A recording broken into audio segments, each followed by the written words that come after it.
Okay, it's time for the open forum. If anyone would like to address the council on any issue not on tonight's agenda, may come to the podium, state your first and last name and address, please. Hi, thank you. Michelle Christopherson, 723 Sunset Avenue, Director of Outreach and Engagement at the University of Minnesota Crookston. I'd like to extend an invitation to Homecoming Week next week for not only the mayor, but also city council members and the residents of Crookston and also the surrounding communities. We have a variety of events that will kick off next Sunday, the 2nd of October, and run through the 9th of October for our students on campus, and then also welcoming the community to engage and participate on the 7th, 8th, and 9th for soccer games, volleyball games, alumni baseball game, and also a softball alumni game. We will be putting the flags along the sidewalk that leads from the Dairy Queen all the way out to our football field. That will happen on Friday at 3 to kick off. So if you are interested in helping us out and doing that, we'd welcome that. But otherwise, please join us. We have some free single game passes here on your back table, along with some schedules for our athletic games. So please join us. Thank you. Thanks, Michelle. Anyone else? Chad, is there anyone waiting on the city phone? No, Your Honor, I will close the bridge. Thank you. Agent logged off. Okay, we have one presentation. We got Blake Carlson from Woodseth. He's gonna the Arena Edition water modeling. Thanks for coming, Blake. Yeah, That's cool. up here.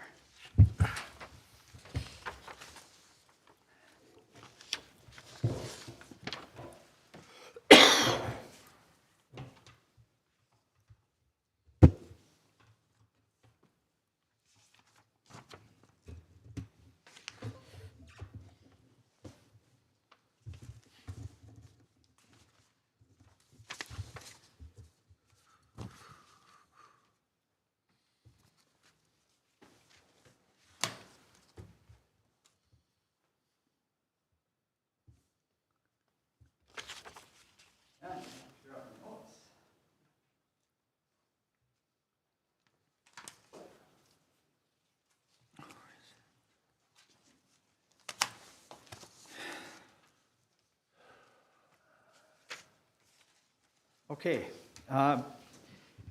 This evening I'm here to speak with you about the flooding problems that we've had on the north side of Crookston. More specifically, in regard to those that we've experienced in the CSC section out there. As I'm sure you all remember, this spring was quite the spring as far as the flooding overall, but in the CSC section, we had at least two peaks out there, and flooding of the streets, and possibly even a third. But the ones this spring were caused by rainfall. We have had previous years where there has been flooding out there, both from precip, but in the past it's typically been during a snow melt, during the spring snow melt. But it obviously can happen during both seasons of the year. Actually, and there is another area that we've had related problems that is somewhat related to this area. It's for those that have been around for a while, we had some flooding on Barrett Street. And time passes pretty quickly, so I'm sure it's probably about 15 years ago when we had that. But that we also had some flooding where there is a ditch, a legal ditch that runs north and south here, County Ditch 99. And there was overflow from that ran overland and eventually caused some flooding on Barrett Street, and then in some of the streets just to the south of Fisher Avenue. So that's a related area, but again, looking specifically at the CSC section tonight. So there's some unique features about that area out there. First of all, before I jump to the next map, the way two outlets for the CSC section are an existing storm sewer that goes south on Barrett Street. And then there's also a legal ditch, County Ditch 99, that runs north and south here. It continues to the south and eventually outlets to the river. But the main ditch itself, actually, it crosses County Road 11 through a culvert here to the north side. And then it actually extends to the very western, southwest corner of that section. There's also some branches. There's a branch on the half-mile line here, and another branch. I actually have it shown on the north side, but the ditch is actually located on the south side of County Road 11. But the one to concentrate on is the main branch, again, which crosses Highway 11 and then goes to the southwest corner of that section. Now, the unique feature of this area is, and this map is it's a LiDAR map of the CSC section, and just explaining the colors a bit on there. The elevations are represented by color, and the white color is the highest elevation on the map. The blue color, and then descending downhill, it goes to a brown, and then an orange, and yellow, and green, and eventually there are blue colors on here, which are actually located in this corner. This is the CSC right here. You can't see those because of the dark area. I'll explain what that is in a bit. So this section, from the northeast corner of this section to the southwest corner, field elevation, there's 9 feet of drop across that section. From the southeast corner to the southwest corner, again, field elevations, it's about 6 feet of drop. Now, so that means this section drains mostly to the west, a little bit to the south, but mostly to the west. County Ditch 99, which is located on the north side of Highway 11, Fisher Avenue, so at the bottom slopes to the east. There's not a lot of slope, but there is a little bit of slope to the east. So the dark area, what that represents is that would be what the water level would be in that section when the ditch at the corner of County Ditch 99 here, where it turns to go south, when that ditch is level with the field, this is the area, if the water were level in that section, that would be flooded in the CSC section. To get some idea, it would be about 2 feet deep around the CSC in the fields. So the ditch, when it was constructed, is barely adequate for an agricultural field. Assuming, and so this is the situation, this is what happened last spring. County Ditch 99 was open across Highway 11 and to the west, to about this point right here, if you can see my pointer on the map. That's where the frontage road, the east end of the frontage road comes off of Highway 11. Right now, that's where the water is supposed to split and go both directions. But you can see here that the water doesn't have to get very high before it actually goes around that crossing. And that's what was happening this spring. The water was actually high enough in Ditch 99 that it was flowing north through Highway 11 and then west in the ditch to the low corner of the section. And then some of that water did end up going out and down the Barrett Street storm sewer. When the water went down in County Ditch 99, some of the water went back into County Ditch 99. Now, a note on that, the city has put in just to the, well, about at this location on the north side of the highway, there's a ditch block there right now with a culvert and a flap gate. So if you were to have another event similar to what we had last spring, the water would not go to the west from County Ditch 99 like it did last year. You may still have some flooding in the section, but you'd have much less water to deal with to carry the only other outlet, which is the Barrett Street storm sewer. So it would have made the duration less and probably decreased the level that the water got to in that section.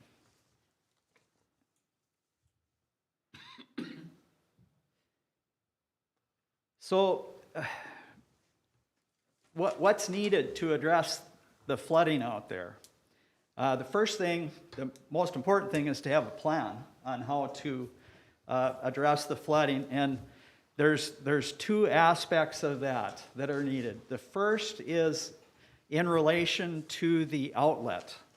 Right now, there's inadequate outlet capacity to carry water away from that section. And I would call that a short-range goal, the short-range plan. You obviously, like I said, things will be better with the ditch block and the flap gate that were installed out there, but you still could have some flooding in the streets in the future with the present situation. So that's a short-term goal. It's something that needs to be addressed, as quickly as a plan could be put together and funding raised for the construction of an outlet.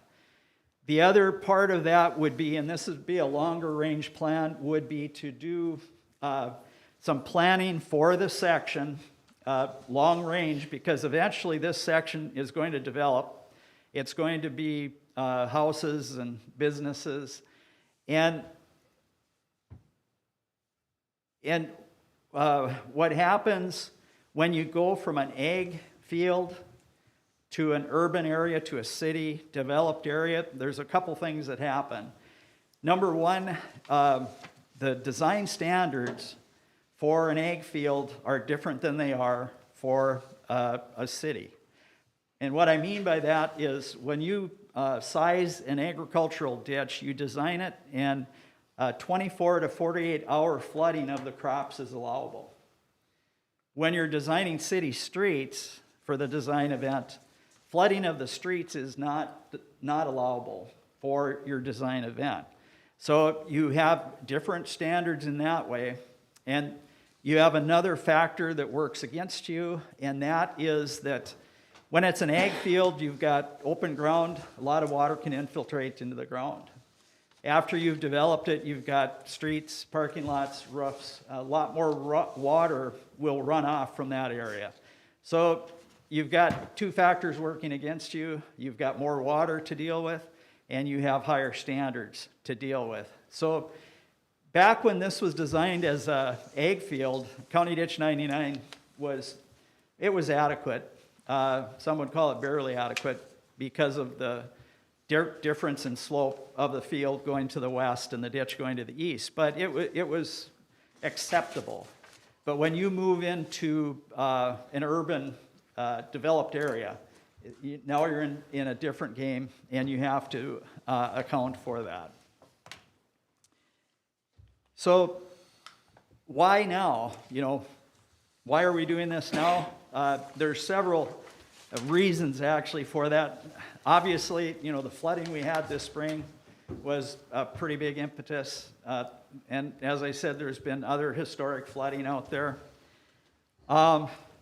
There's the fact that this area will likely develop, and the situation will change out there. It's not going to get better. It'll only get worse with the development unless some steps are taken to address the differences. And it needs to be done now. For instance, again, looking at the two phases, looking at the outlet. Right now, you still have some options for increasing the capacity to the south.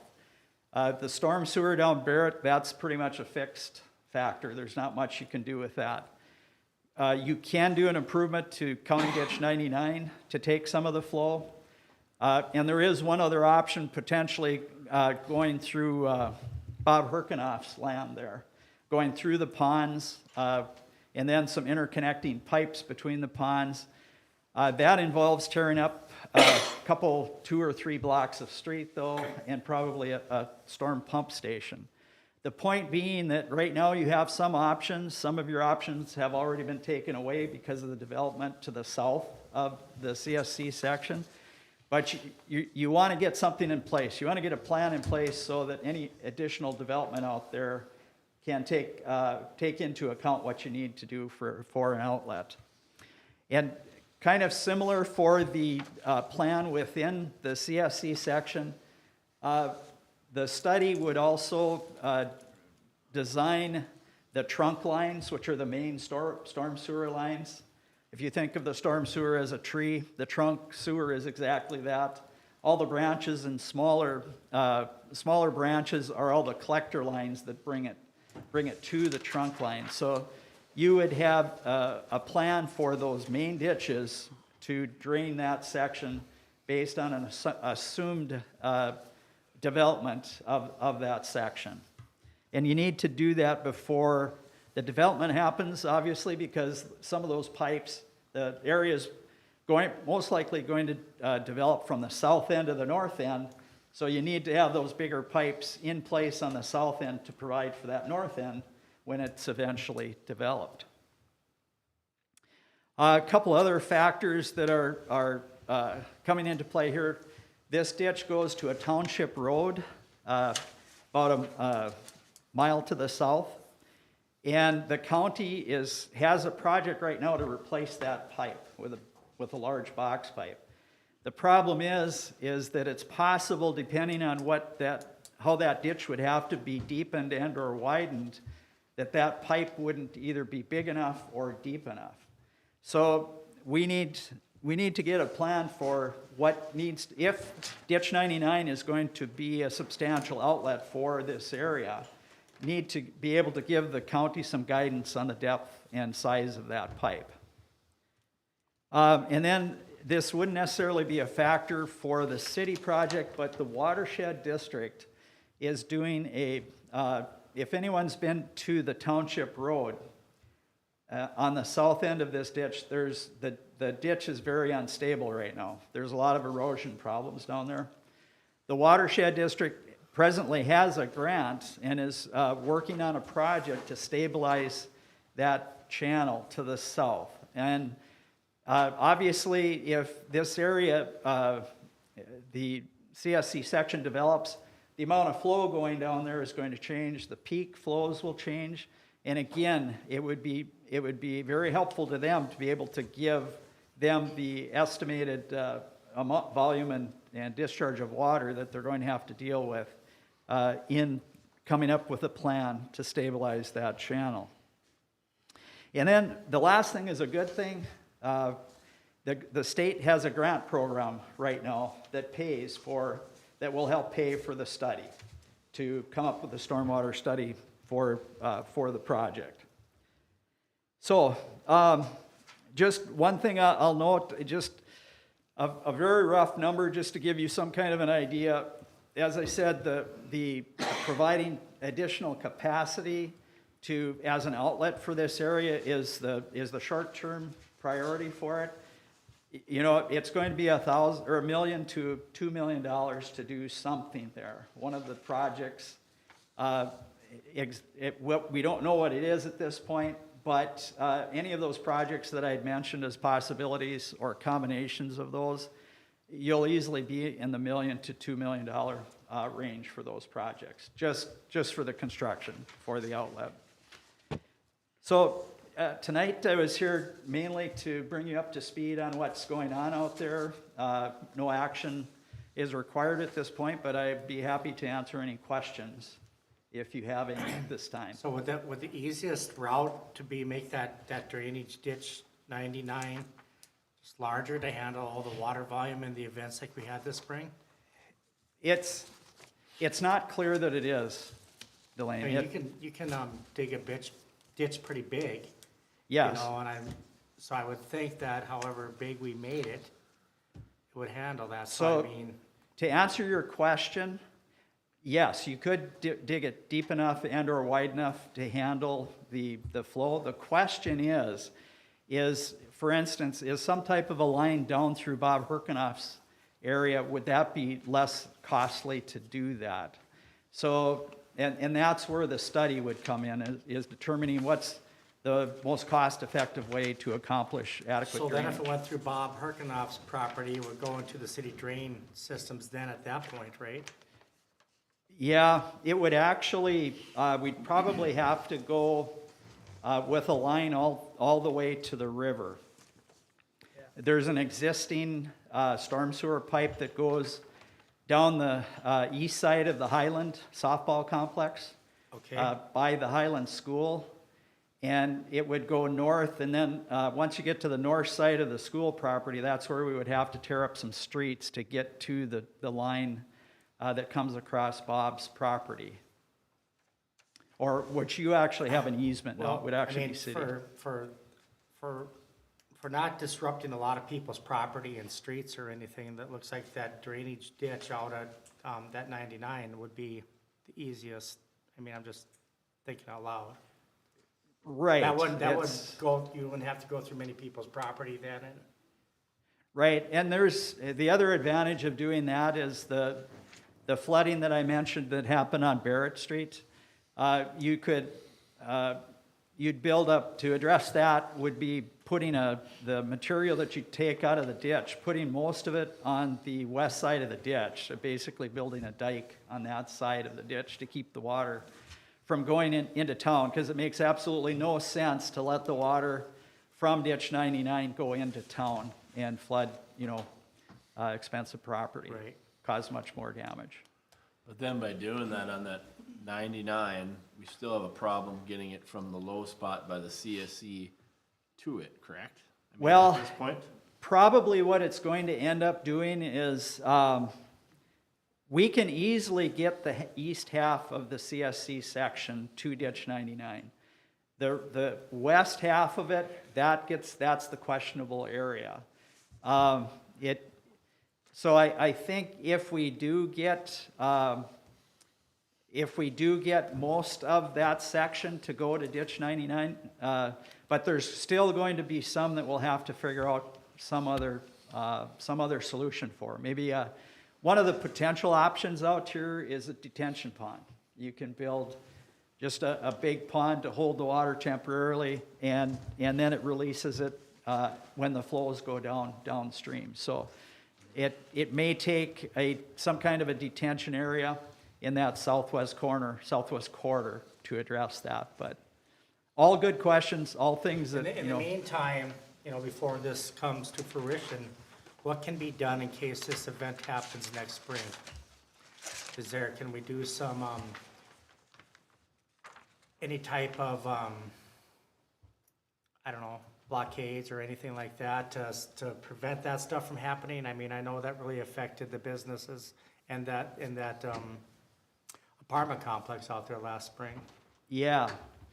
Well, every event we learn a little bit more, and I think, Brandon and I both learned some things out there this year. So yes, there are some things that we could do. I think the ditch block and the culvert and flapgate that's located on the north side of 11, just west of County Ditch 99, that will help pretty So you significantly. think by shutting that'll prevent the backflow Right. from, okay, Because there's about 4.5 square miles of field to the east that comes in there. If you don't have to worry about that area, you've got the CSC section and about another half section to worry of water to take care of. In addition to that, we found some culverts that were bringing water from the east into the section that could be blocked early on, and some of that water, it would sit to the to the west of that north-south road? We fixed some flaps that weren't working. We sent water to the storms in a couple different areas. So just by putting the ditch block in for reference, the first time it flooded without the ditch block, the road was flooded for at least 48 hours. The second time when the ditch block was put in, when we put a temporary one in, it was flooded for 12 hours. So, I mean, the road's still gonna flood because by the LiDAR, it all wants to go to that road at the end of the day. But, right now we got it. I think, the one thought I had for temporary is that big 12-inch pump we used to the States that was on the back of the tractor. If we back that in at the ditch block and pumped it back over, it would go down 99 and that would drain it. You know, it might take it from a 12-hour to a 6-hour, so, but that, you know, I think I've seen those pumps on auction for $5,000 to $10,000, so it's one of those things that it might sit there for 10 years and you never use it, and then when you need it, it'll come in handy, but, for a temporary fix, I think a large Chris Foley pump for the back of our tractor would help a lot out there. I know we've all talked about it, but just the emergency outlet for that apartment is the big thing with that road. When that floods, what do? You know, that was the major thing last year that everybody was discussing. So that hopefully shortens the period of time, but actually, like he was saying, 0 time would be great, but it's happening. It's not gonna happen now, but I mean, to lessen it, I think would be good. Theoretically, if we would have bought that piece that we're looking at buying, we could have used that as a retention pond just to the east of Bob's, that 80 acres that's sitting there that we were almost buying, that we didn't buy. One would be that brown section there, that's already got the water in there. Think we should have probably bought. I don't think you would wanna store water east of the houses by, Kildall's house, would you? That 80 acres. Does that tie into don't we have all sewage and everything along that, used to be a dead end, but now it goes through there? Don't we have all the, power and sewer? adjacent to that? Yeah. That we could tie into that sewer off that other piece? What I'm So- talking about, or what? When they did County Road 11 last summer, how big a culvert did they put in there to come across the road? It's a 60-inch, I believe. 60-inch round. Yeah. Okay, so if you're gonna make that ditch deeper, why not put a bigger culvert in there? Through number 11? Yeah, Yeah, we'd have to put a larger and/or deeper pipe through there also. and if you can't go deeper, can you go wider and put 2 or 3 culverts in? You go down Highway 2, there's some of them township roads that got a couple of culverts next to each other to get the flow going through it. Right. You're going to have to go somewhat deeper. Yeah, Because that ditch flowing full doesn't carry enough water right now, and from the LiDAR map, you can see the area because of elevation. You don't have enough grade to get water into it, yeah. so. But that's what I say, if you made that county, or that county ditch 99 deeper, you could also deepen the twos, one from the east and one from the CSE deeper to make that water go. Right, you certainly can. Yeah. But again, the question is, what's the more economical way of doing it? Is Well- there a combination of improving that ditch and, for instance, some type of a line through Bob Herkenoff area there on the easements the city owns? I don't think for that amount of water, you're gonna put a big enough line through Bob's to take care of that. Well, again, you can, it's just if you're willing to pay the price. Yeah. The cost. But And- this would be a lot cheaper, and you get it down deep, you're done with it. You'd basically have to take that ditch 99 at the same depth all the way to the river. As far as deepening it? Yeah. No, actually, once you get to the township road, there's plenty of capacity. after the, right there, the. A mile township south one, yeah. of 11? Yeah. The ditch is eroded out pretty substantially there, so there's enough capacity there. It's from there upstream that you need. So is that basically that half mile or a mile? Mile, I think it is. Must be a mile, yeah. So, So where do we go from here? Are you gonna come back and, let us know some costs on some different examples, or how does that work? well, right now, we're doing an application for the state grant.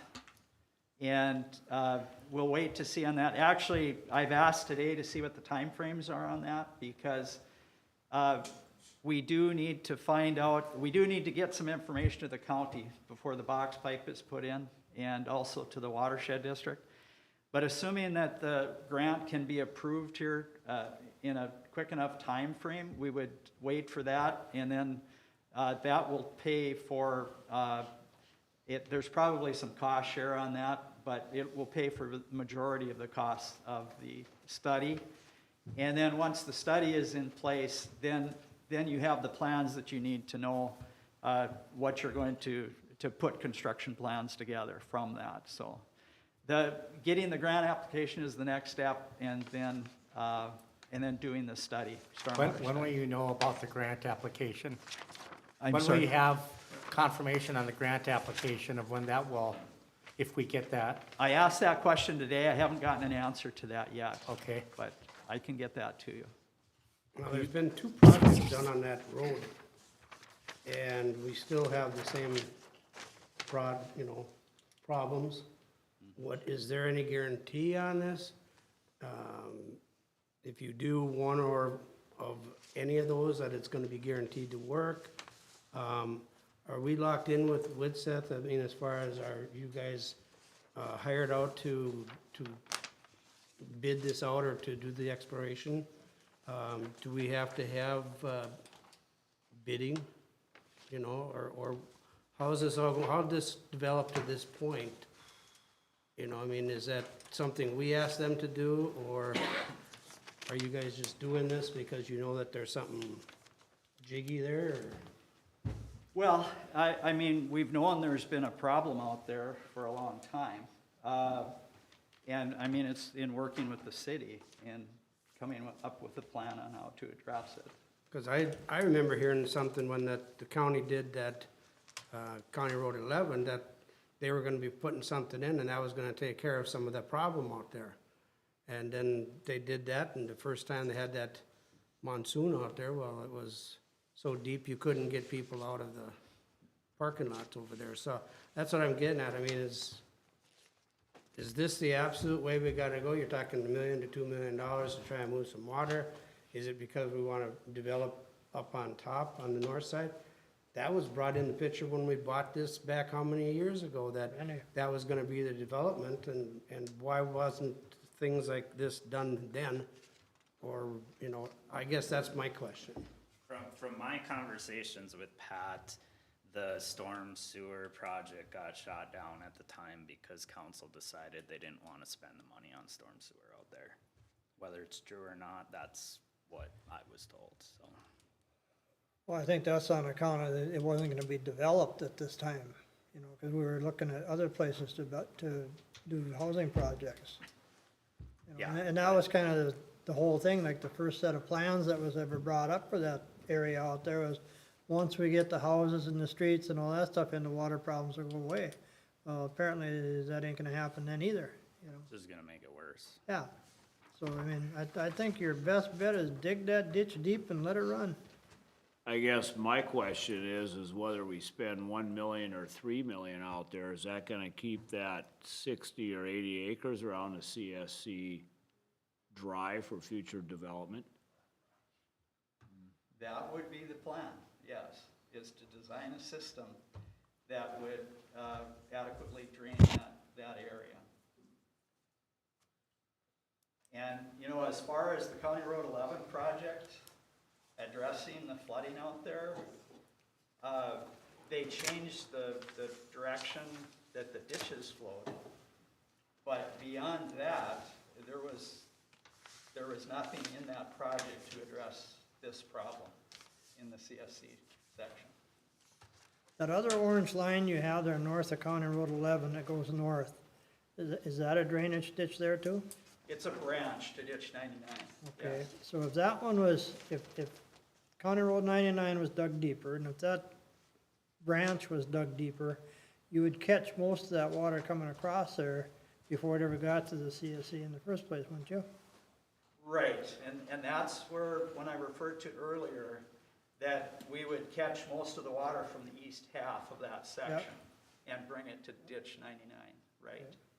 You know, that would be your goal. There's a lot of high ground up there where you can get that water pretty easily.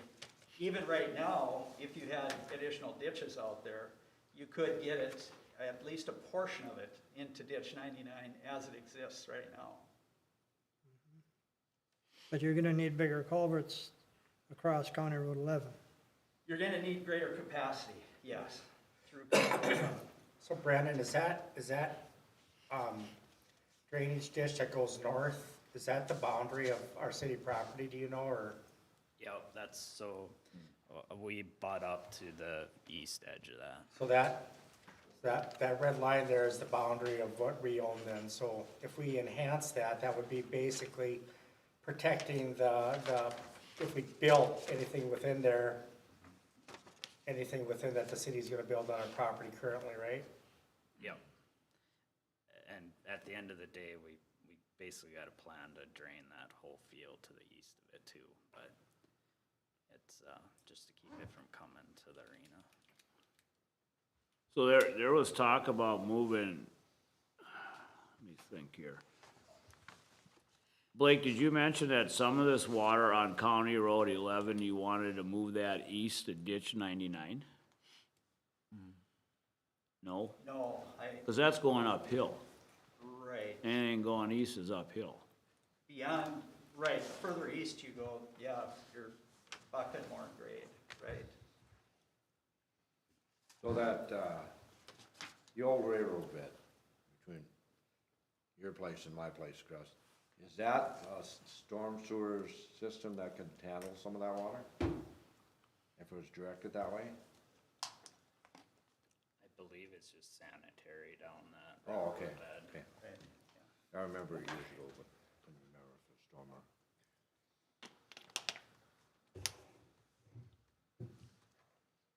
Anything else?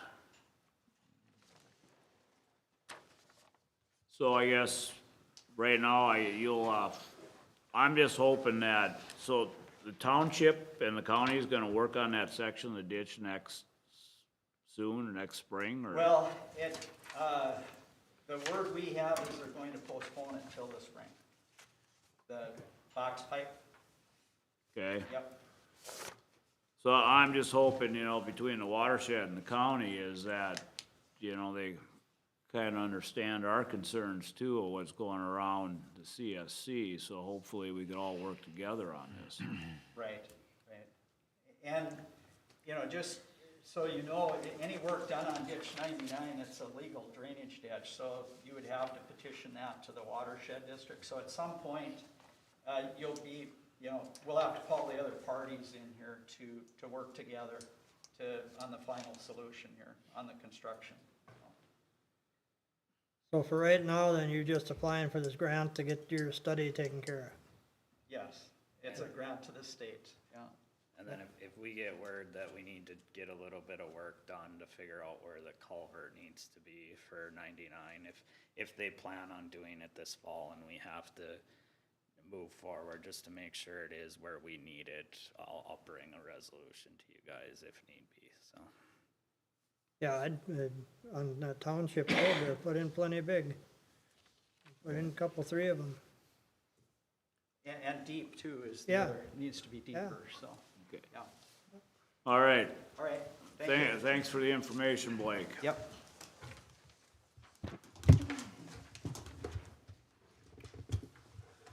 Okay. This brings us to the agenda. Does anyone wish to add or remove anything from tonight's agenda? I don't want to bring it up. Do I have a motion to approve tonight's agenda? I'll make that motion, Your Honor. Thank you, Clayton. Is there a second? Second. by Don, thank you. Discussion? Hearing none, can I have roll call, please? Bedron, Aye. Melby, All right. Erickson, Aye. Briggs, Aye. Cavalier, Aye. Kressel, Aye. Platt. Aye. Okay, this brings us to the consent agenda. Does anyone wish to add or remove anything from the consent agenda? Your Honor, can we add item 6.05 is a resolution to approve the dance permit for the University of Minnesota Crookston homecoming on the premises at the Eagles Club on October 8th, 2022. Thank you. Can I have a motion to approve tonight's consent agenda? So moved. Okay, I'll second it. Got Joe and Tom, thank you. Roll call, please. Bedron, Aye. Melby, All right. Erickson, Aye. Briggs, Aye. Cavalier, Aye. Kressel, Aye. Platt. Aye. Okay, we have one public hearing. Yes, Your Honor. Item 7.01 is a public hearing with respect to amending an ordinance of the City of Code, Chapter 111, entitled Alcoholic Beverages. Okay, I'll open this public hearing. Does anyone wish to address the council? If so, please come to the podium, state your first, last name, and address, please. Hearing none, I'll close this public hearing. Okay. Brings us to the regular agenda. Item 8.01 is an introduction amending an ordinance of the City Code, Chapter 117, entitled Peddlers and Solicitors, Your Honor. Okay, thank you. Do I have a motion to approve this ordinance? I'll make that motion, Your Honor. Thank you. Don, is there a second? Second. Second by Steve, thank you. Discussion? Corky? Yes, a month ago, we talked initially about this mobile food unit experience in the city of Crookston, and you asked me to bring forward for your consideration an ordinance involving this. So what I did is I did in fact contact brick and mortar people. I contacted mobile food unit people, gave them a copy of this particular ordinance, asked for comments. We did receive comments from one brick and mortar person and one mobile food unit, each indicating that although they had they prefer something different, they were agreeable that this would work, and we should try it out. The only thing we would be looking for at some point in the future, if this ordinance is passed, is to establish the amount for the fee schedule. That's not included in this ordinance because it becomes a part of our fee schedule. Okay, good. So, I got a couple of questions. sure, Okay. Section 5, number 1, when this one first came out, wasn't that 150 feet rather than 200? it was 150 feet. Okay. There was discussion among both mobile food units and the brick and mortar saying the brick and mortar really wanted it further away from their presence. So in other words, this parking lot next door that they were setting up in isn't gonna be available then? It would be, once they got the written recommendation from that brick and mortar. But they'd have to get something Yes. from them. In distance alone, Councilman, it would not be, but if they got permission of the brick and mortar, it would be. I don't know if that's quite the way I'd like to see that. Section 6, children conducting a neighborhood lemonade stand. It says it's gotta be approval of the parents and on the property of the parents. You know, to me, if these little kids wanna have a lemonade stand, some of these streets that they have on, they're not gonna get, if they do it on their parents' property, they're not gonna get any customers. They're not gonna have people come and buy them. Well, we did anticipate that. Yeah. And they can certainly approach the city. Okay, so they for, can, permission, Right. assuming it's not in the right of way and that kind yeah, of thing. and then there's not gonna be any kind of a fee toward them? There is no fee for that. Okay, so that, They're exempt. yep. And then one about the music for the ice cream truck. I know we've talked about that one before. To me, that's gotta be in that section 6 and 2 as an exemption. Because was that, if he doesn't have music on him going through the neighborhoods, Nobody knows he's it's just here. like me driving through there. Doesn't mean nothing.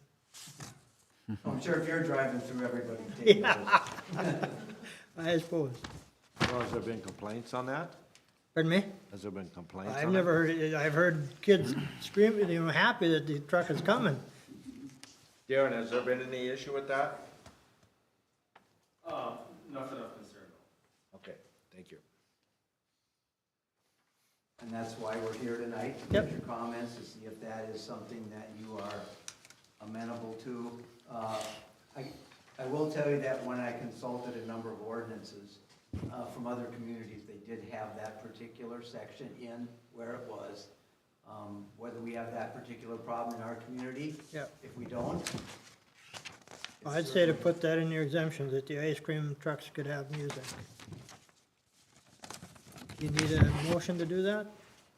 No, we don't need a motion to do Okay. that. We can bring it back Okay. with that particular item exempted. Okay, It's certainly within the noise ordinance of Crookston, certainly add Okay. music, it could still violate. do we need to change that one then on, as far as the children with the lemonade stand? So if people read this, they know that they can come to the city hall and get their kids a spot? Do I think we need to change it? I do not think so, but we can. Yeah, You're just opening, I don't want to say you're opening a can of worms, but they can certainly, we can make it known on our website that, if they're gonna have lemonade stands, yeah, if they want to come to the city and get it like at an intersection of a park. right. Or someplace like that, that could be permissible with the permission of the city. Well, I'd like to see something in there so that if they look on the website or they look at this here and they see, well, it's gotta be on our property, so your kids can't do it. There should be something in there that they can look at this and say, we can go to the city and put it on the park, corner of a park or something. I look at like, say, up on the end of Albert Street, if they put a lemonade stand up there, you wouldn't see anybody up there, but if they went over to Broadway and Spider Park, they'd have traffic. As long as the parents know Part of about this it. exemption here, it states that the city administrator shall determine if a person or organization falls within these exemptions. Yeah. A lot of individuals call city hall and questions like that. I don't think when we brought out this new food truck, when we had implemented it, there was a lot of parents that had called and asked if their kids could have that lemonade stand, so. And we indicated, yes, it's up to the city administrator. The city administrator can say, yes, you're exempt and you can be on city property. Okay, We can handle it that way. It keeps it broader. yep, And then depending on where they want it. well, yeah, You don't want them on the sidewalk 4 inches from the curb, but, so I think it gives flexibility. And the city administrator, whoever has that position, should be able to exercise that with the knowledge of, if you will, the discussion that was had tonight, and that can be documented as well. I guess, and it's fine, I guess, if leave it there. If we start having a problem, we can always change it. Can always bring it back for further discussion. Further discussion?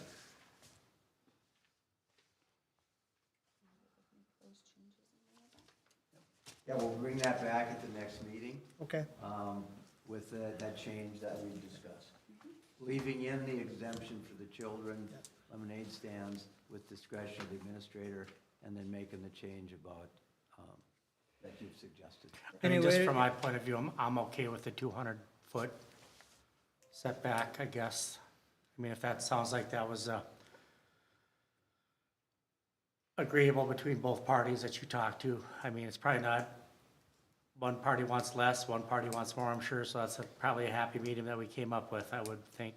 Well, it was, and the one brick and mortar was never gonna be affected by it in the Right. first place. And the one that could possibly be affected, express an opinion one way or the other, and Okay. so how about now, say down where the old Wayne Hotel was, is that 200 feet away from there? it depends on where you are located in that lot. You see, and I guess that's where, you know, we have events down there and stuff, and if you're on the east end of that part, or east end of that lot, now you gotta go and try and get permission. I just don't think that's a good way to run business.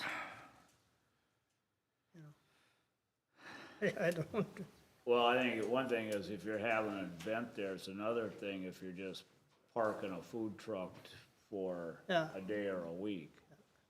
Then I would say, you know, you gotta be the 200 feet, but if we're having, if there's an event going there with music and whatever, I think that's, So can I That's point out, okay. in the ordinance, it says this provision shall not apply to any mobile food unit operating by invitation of an organization, which is obtained a special event permit approved by the city council. And that was, okay, that'll cover it. Read that. yep, we got it covered, and that's what I was gonna say, that's in a public parking lot approved Yep, by the city if there's an organization, and the ones that held it this year was an approved organization.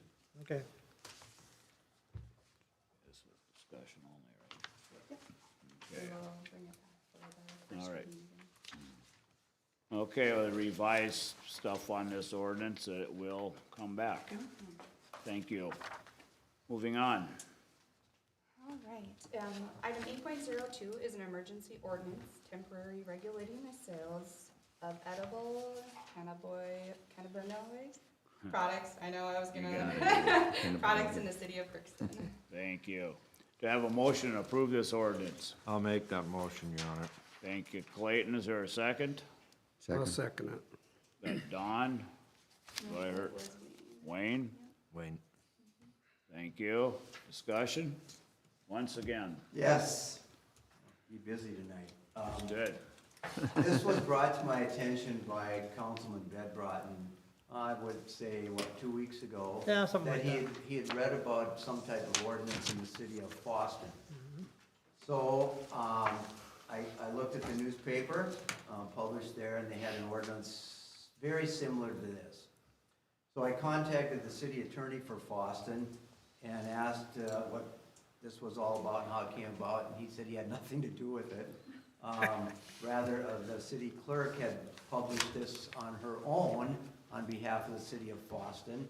So we got a hold of the city of Boston city clerk, and they told us that this was an ordinance very similar to this one that was in, I believe it was Wilmer or some other city in southern Minnesota.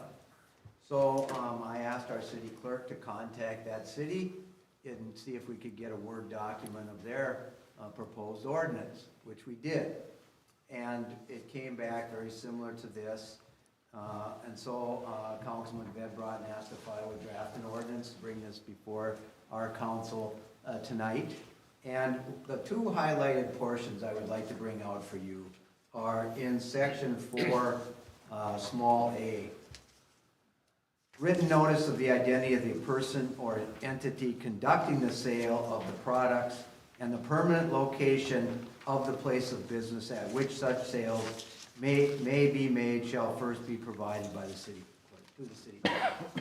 The thought behind this was certainly consistent with our state legislature. Sale of these types of products are allowable, but we want to know where they are. We don't want a pop-up. We don't want a kiosk. We don't want somebody on the corner saying, here's what I'm doing. I did check with our chief of police regarding this, and he said this was a good idea, very acceptable, so we included it. And then in subsection E, no sale shall be made from a movable place of business.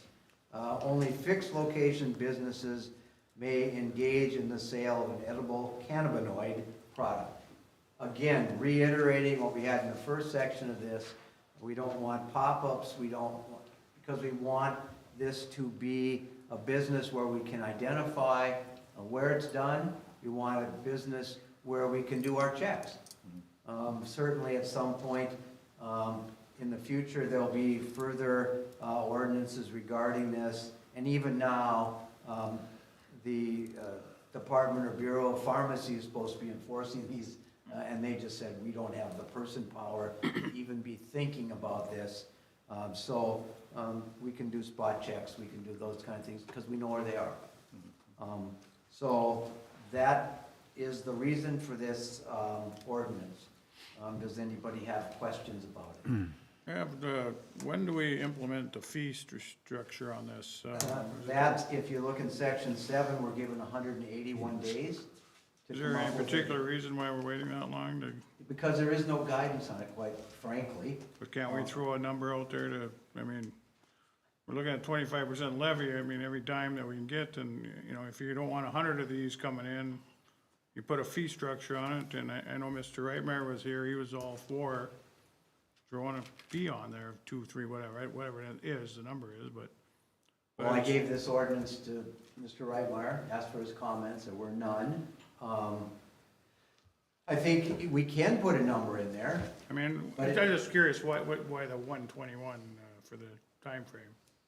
Why the 181? 181. Quite frankly, it's so we can get further guidance from the legislature if they act during January, February, so we can get guidance from the League of Minnesota Cities. Are we gonna regulate this like liquor? Are we gonna regulate this by cigarettes? How are we gonna do it? And we'd have to think about what would be a reasonable fee, similar to the alcohol. Basically, anybody that comes in between now and 181 days is business and go?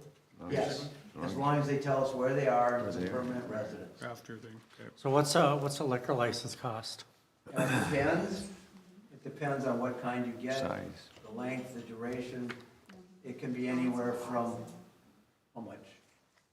I think. I mean, I don't need exact, just Well, I rough. think it's anywhere from 200 to, is it 2,500? Yeah, 3,000. So I mean, now listen, I'm not a lawyer, so I don't understand why we just can't adopt a fee like a liquor license between now until, I mean, I don't understand why we have to wait for the state to figure out what they're gonna do in order for us to figure out what we're gonna do. Okay.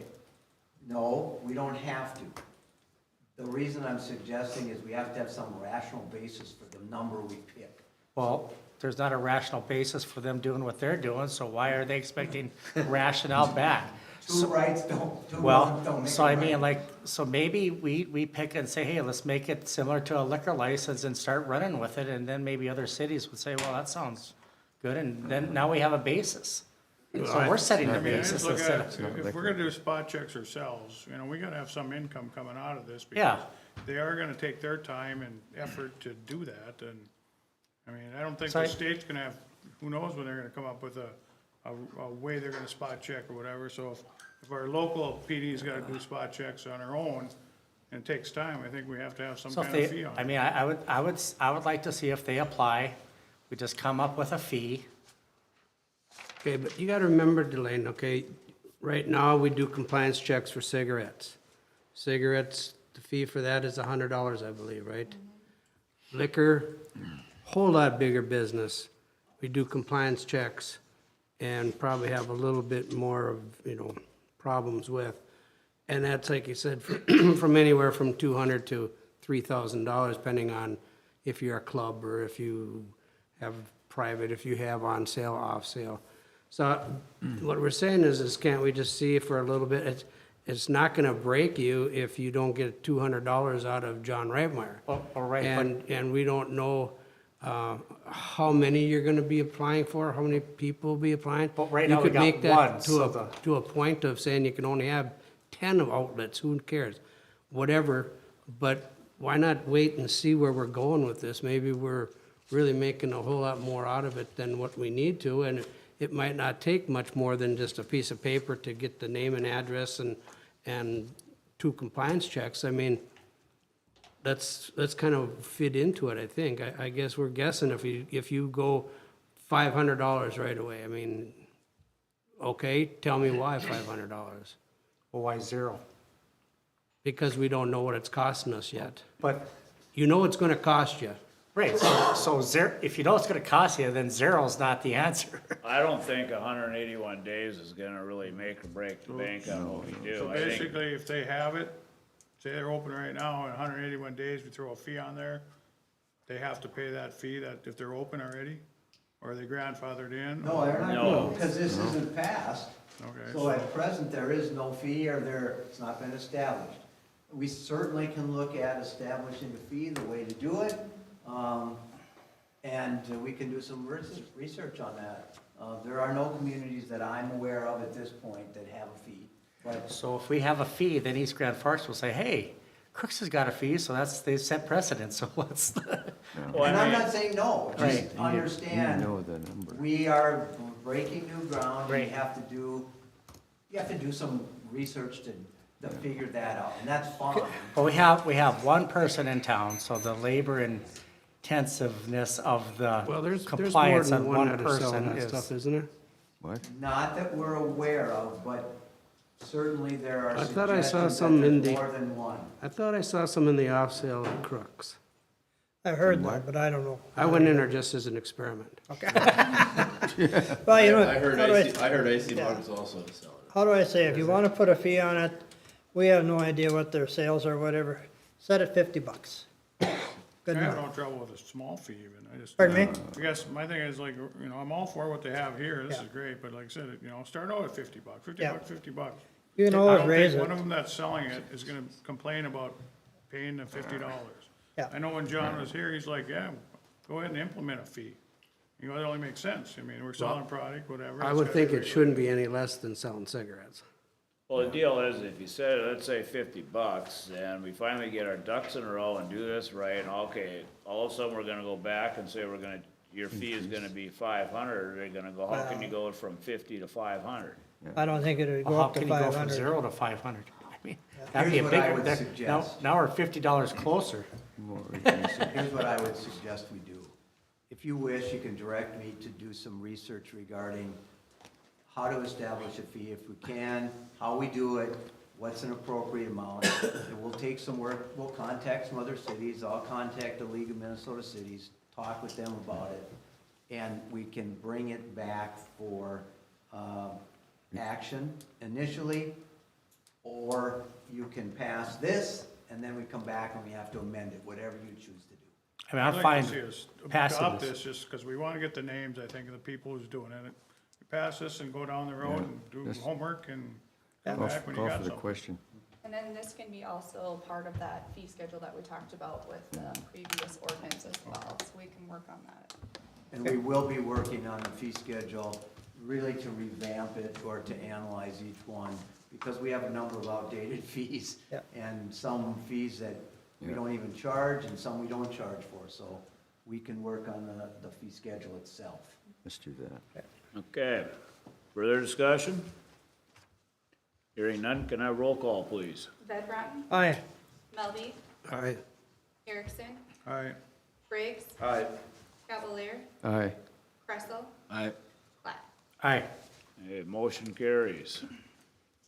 Item 8.03 is a resolution ordering a repair of a hazardous building located at 416 Broadway Street North, Your Honor. Okay, thank you. To have a motion to approve this resolution. I'll make that motion, Your Honor. Thank you, Don. Second I'll second it. by Clayton. Okay, Corky, just heads up, this discussion only, so, This, This isn't, the resolution. this is a resolution, oh, I'm sorry. Resolution. this is a resolution that was crafted after last council meeting. If you remember, the owner was here. He and Greg Hefter, our public official, gave you information. I worked with Greg Hefta on the construction of this ordinance, delineating the problems that were identified through Greg Hefta's presentation, acknowledged, I believe, by the owner of the building. And so I crafted this saying you will repair it, and if you do not do it within that time frame, and that was the time frame that he indicated he could do it within, we would have the ability to raise that building to the ground and assess it against the property. Was the time frame 2 weeks? 2 months. 2 months, okay. 60 days. 60 days 60. from September 12th. Good, thank you. Further discussion? Hearing none, can I have roll call, please? Van Bratton, Aye. Melby, All right. Erickson, All right, Briggs, Aye. Cavalier, Aye. Kressel, I, Platt. Aye. What's this? Okay, motion carries. Item 8.04 is is a resolution accepting the resignation of Charles Reynolds as city attorney for the city of Crookston.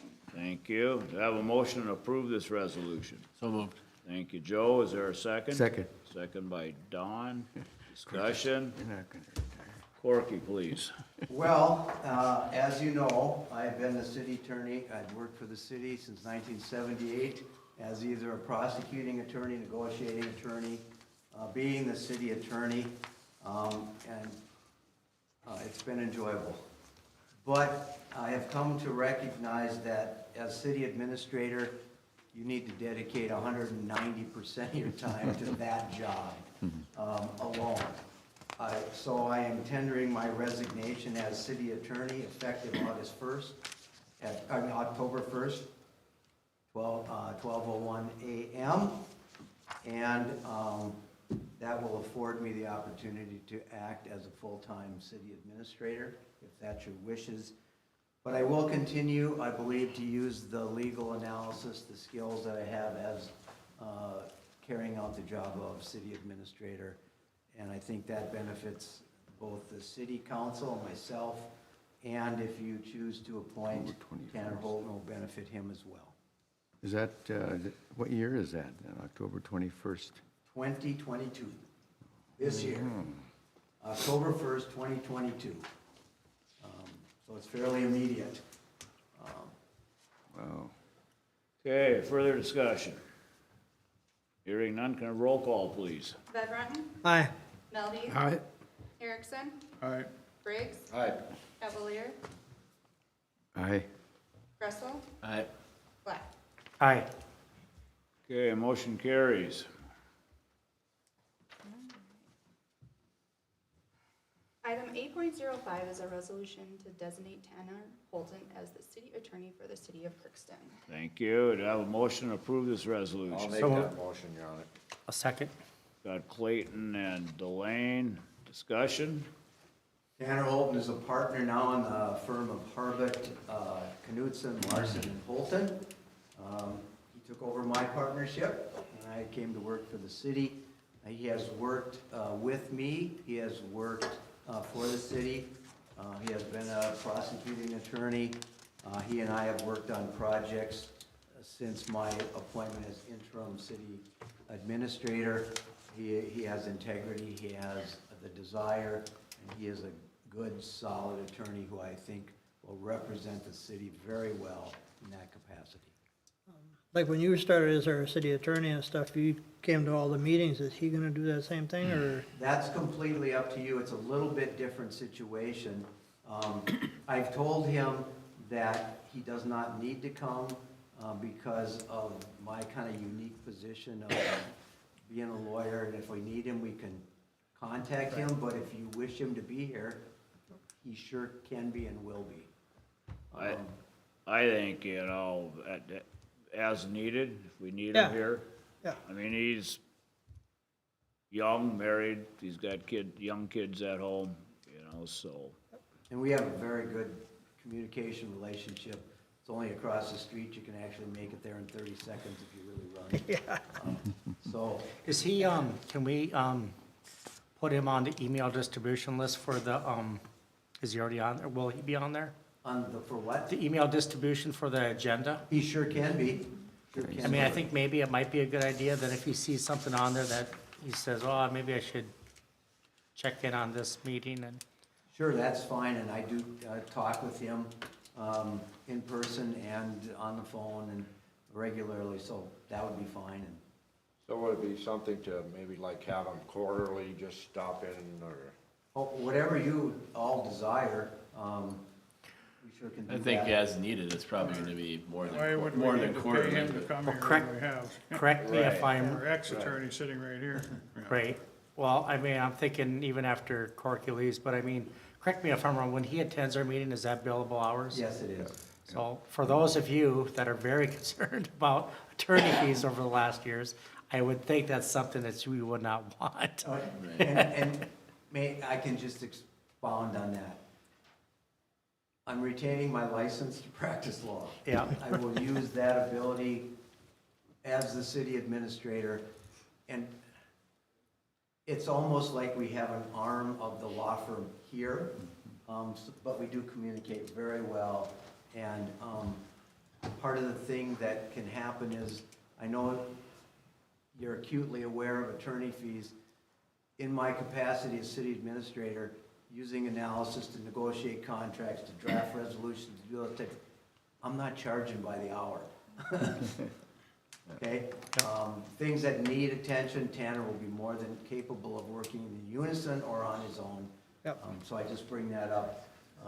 I think you will see, and probably have seen in the last couple of months since I was interim, that the civil attorney fees have gone way down. That's the way we like it. Further discussion? Hearing none, can I have roll call, please? Beth Bratton, Aye. Melby, Aye. Erickson, Aye. Briggs, Aye. Cavalier, Aye. Kressel, Aye. Platt. Aye. Motion carries. Item 8.06 is a resolution approving the city administrator appointment and employment agreement for Charles Reynolds. Thank you. Do I have a motion to approve this resolution? So move, Your Honor. Thank you, Delane. Is there a second? Second. Second by Joe. Thank you. Discussion? If you have any questions, ask me. The only thing that I have a question on there is, I understand the parts where Corky's an interim, so his benefits he's not gonna be receiving. But say the salary range, is that gonna set us in a spot for when we do hire a full-time administrator? That's where we're gonna have to start at? Not at all. Not necessarily, no. Okay. Here's how I can explain it to you. The salary is set the way it was because I do not receive PRA. I have Right. waived that. I do not receive health insurance. I've Right. waived that. So what I essentially has been done is it's been rolled into the salary. Yep. I think, in fact, the fact of the salary level that's been set will work to your advantage when you hire a new city administrator, unless that city administrator also has a law degree and uses their skills in this position. Okay, Okay, without dislocating my shoulder and patting myself on the back, you get the benefit of those skills. I do that work because it just comes naturally, and that does, I think, provide a unique set of abilities and skills that perhaps a new city administrator will not have, so you can ask those questions. So does this wipe out the interim phase off? It does, Yes. yes. That has been suggested to me by a number of you, and I brought it forward for that very reason, and for only that reason. And then his salary too is flat. He will not get the 3.5% or, Just so you know that, that salary will continue if there is any kind of adjustment for other city employees. That will not apply to me. I have indicated that I am willing to stay. It's always subject to your discretion till the end of 2023. And so next year at this time, you're always able to review me, but there will be no request for salary adjustment. It'll stay that way if you approve this right until the end of 2023, and we'll see how it is at that time. further discussion? I guess with that being said, when you say 2023, are we actively still looking for a group to find one that's What going I'm to stay thinking longer? or- is that at the beginning of the year, when a new council is in place, we would start that search. I have 4 firms that I have located that could possibly do that, but we would start that search at that time. Okay. Further discussion? Hearing none, can I roll call, please? Beth Bratton, Aye. Melby, Aye. Erickson, Aye. Briggs, Aye. Cavalier, Aye. Kressel, Aye. Platt. Aye. Okay, motion carries. Item 8.07 is a resolution adopting a cleanup week policy. Okay, do I have a motion to approve this resolution? I'll make that motion, Your Honor. Thank you, Clayton. Is there a second? I'll second. that. Delane, discussion. Should we start with Brandon?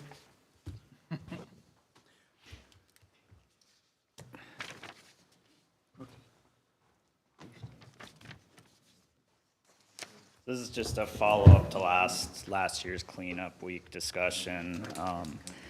I tried to put a lot of the guidelines in that were discussed at that meeting, so, you know, the biggest, this is pretty similar to our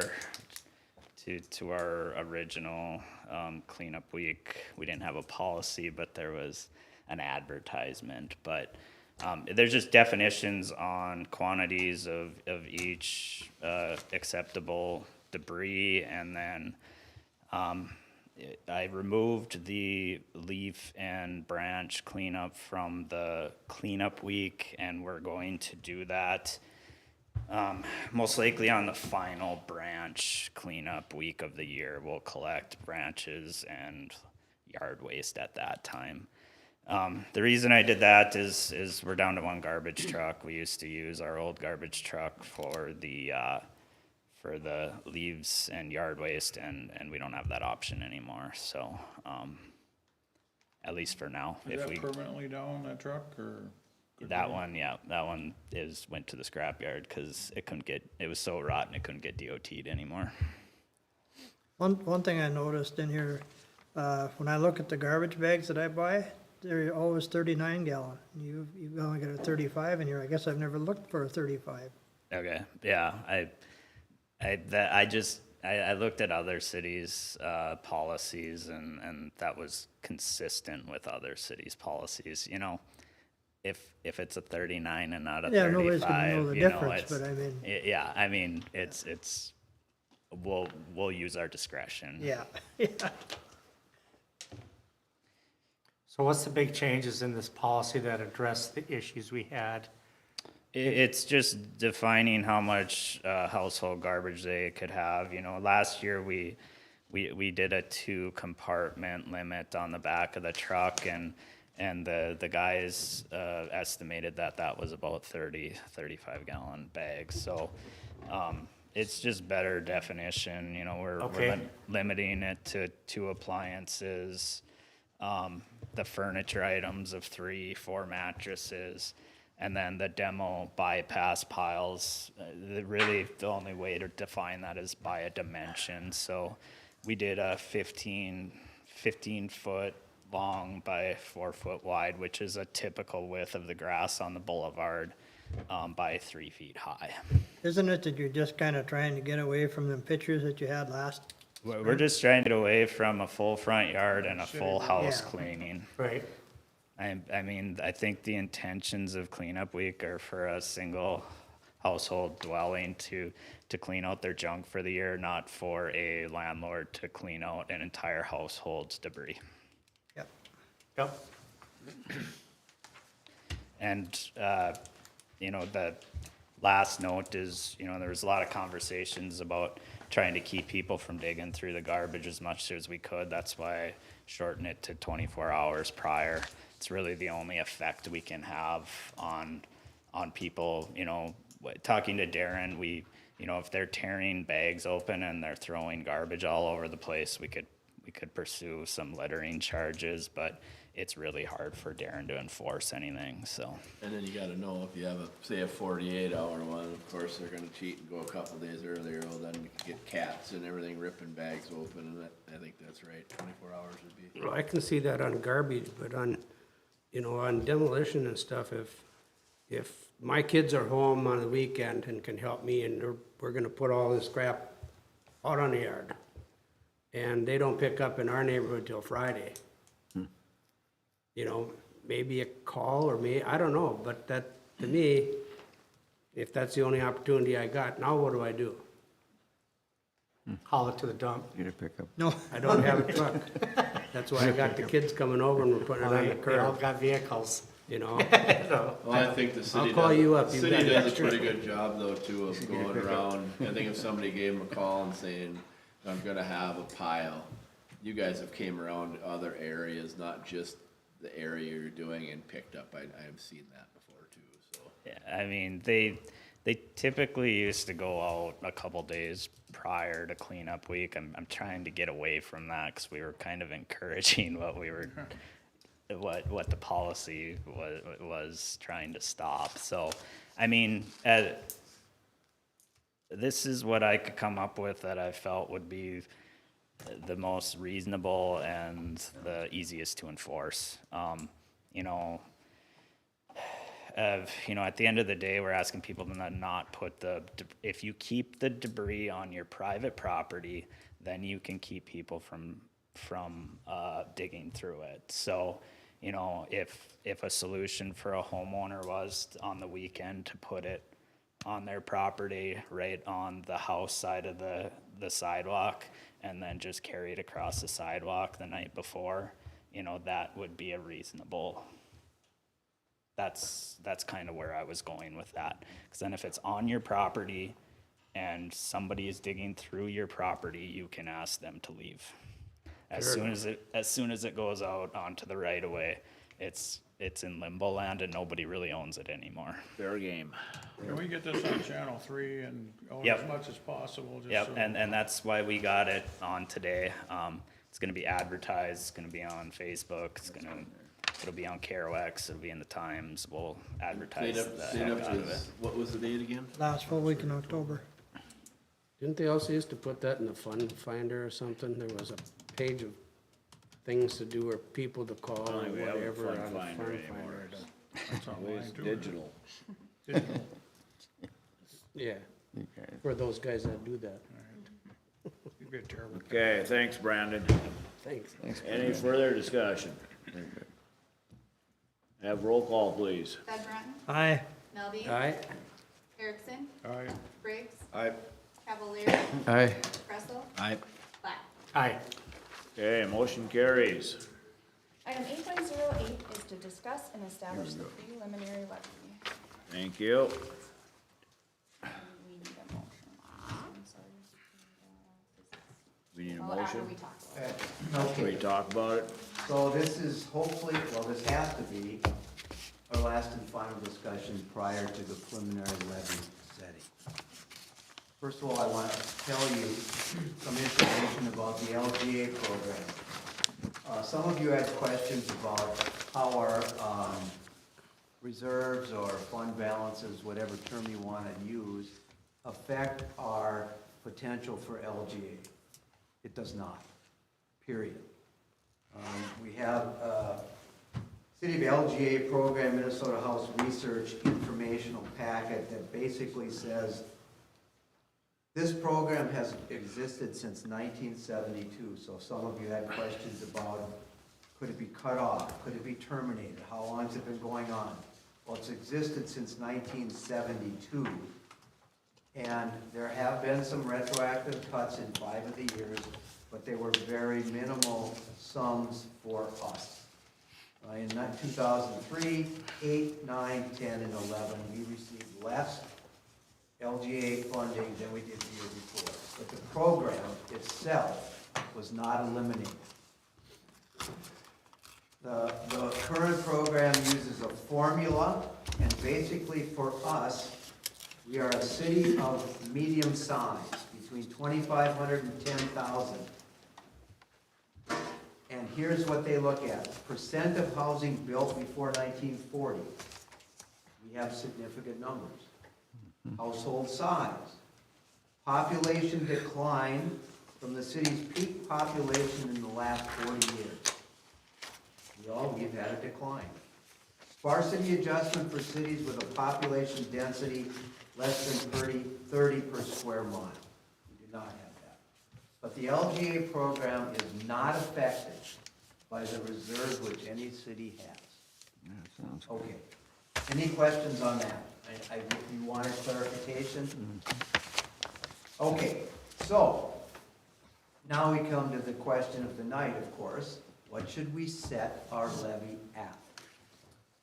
At the last meeting, we had a consensus that we would end that meeting with a levy of 23.45, with your directive to attempt to find and define more needs as opposed to wishes, and then consider using reserves.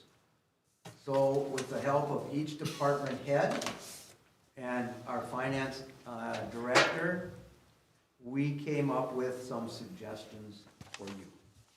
One, we would suggest that removing from the CIP for the fire department, we would remove from that CIP and pay for with reserves the radios for $10,000 and the turnout gear for $8,100, for a total of $18,100. Paid for, kept in, purchased, because we need them, paid for by reserves. That brings us to 22.5% levy increase. We met with the police department. We talked long and hard. We removed from their CIP for 2023 the Explorer vehicle, $40,000, paid for from reserves. We removed emergency equipment. Now what that means is that's the apparatus, that's the equipment that goes into the vehicle. That's $15,000. So a total of $55,000. If that's what you choose, then we are at 20.35%. We went back to the fire department and suggested removing the CIP for the fire truck, taking it out of the CIP, but pay for with it with reserves.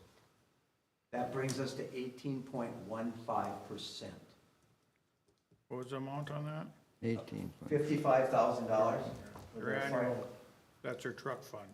Yes, so just move it from reserves into that reserve. They're still getting their funds. Yes. Yes. That's moving it in from This is all reserves. basically undesignated reserves. This is all reserves.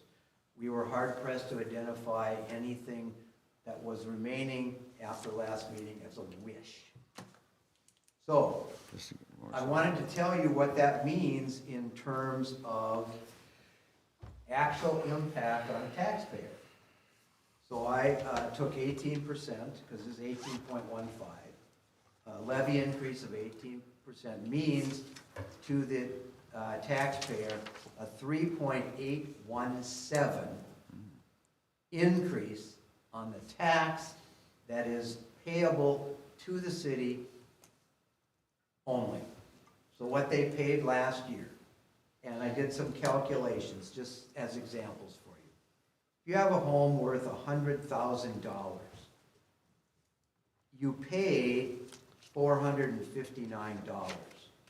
City tax last year, it will go to $477, the $18 increase. And I have it all the way from $100,000 to $350,000. I'll just say a $200,000 home. Last year, $1,157 with a 3.817 increase. You go to $1,202, a $45 increase for the year based on that value. That was in 250,000, paid $1,505 last year. In 2023, you paid $1,563, an increase of $58. And I have those other numbers all the way up. So I am recommending that we certify our levy at 18.15% preliminarily. We have 3 months to look at that, to get citizen feedback, to have you review this, and if you think that that's right, we keep it there. You need a motion? I do need a motion. I make a motion that we certify it at 18.15%. I'll second that, Your Honor. Got a motion by Delane, a second by Don. After you take this out of the reserves, how much we got left in the reserves? I'm thinking that we have, what? About 15. Some in undesignated reserves, we probably have 2.2 million. Okay, and each levy is 25,000? Each, 7%. 1% is about $25,000. Right. That 80% we were talking before that was in reserve, what does that drop this down to? Well, but that, That's not, that's, That's as just we what's look going at it in. more, it's not correct. Okay. And you have, I'll put it simply, you have undesignated reserves that you can use for many, many things. You have what I call designated reserves that you can't use for anything else other than what it's for. So this would be, I'm talking about only the undesignated reserves that you can use for anything that you wish. sounds good. Further discussion? Now, you said there was some reserves going into police and fire. Did we not look at Park and Rec, or do we not look, are you looking at that later? For possibly bringing things down even more? All of the departments are subject to further review, yes. Have we preliminarily looked at Park and Rec? Yes, we have. But you didn't state anything. No, that was, quite frankly, if you look at this and say it's not acceptable for the final, we'll have to look then next at that. But we tried to prioritize what we could really use for reserves and hopefully consider them one time. The Park and Rec is a little bit different, but it doesn't reduce substantially. If we were to do all the things we identified, it maybe goes 1% lower. Yeah, but that truck for the fire department, that's not a one-time deal either. But it's moving it into the fire department truck purchase fund once.